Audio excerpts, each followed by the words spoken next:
Usually when you think of blog content, you think of a standard text blog post. Now it might have some images and videos and stuff like that embedded, but when it comes to the core content, what most people think of is text. But I'd like to challenge that assumption a little bit because we as bloggers are by no means limited to the written word. There are so many different content formats you can deploy to get your message across, and it's worth exploring some of the different options to see which formats best suit your personal skill set as well as the preferences of your audience. So video is a great example. We're actually living in the golden age of online video. So many companies are turning to video as their primary medium for storytelling. And for a lot of consumers, it's the ideal way to consume media. So if you're good on camera, or if you find video to be compelling, you could experiment with putting out video content instead of just text. There are a couple of ways to do that. You could just upload videos directly to your site, but what most people tend to prefer is uploading videos to YouTube and then just embedding the videos in WordPress. That way the video is hosted by YouTube, so you don't have to worry about the extra strain on your server.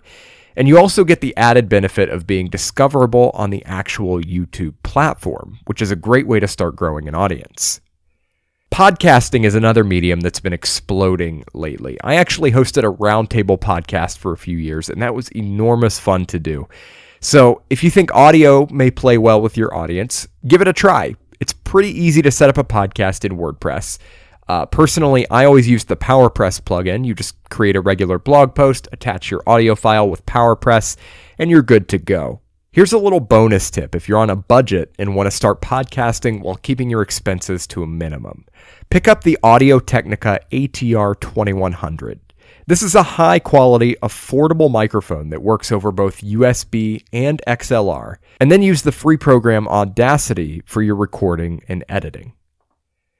So again, there's video, there's audio. If you have design skills, you could do infographics or something like that. The point here is that you're not limited to the traditional text blog post. Feel free to take the content ideas we covered earlier in this section and adapt them to a format that works for you.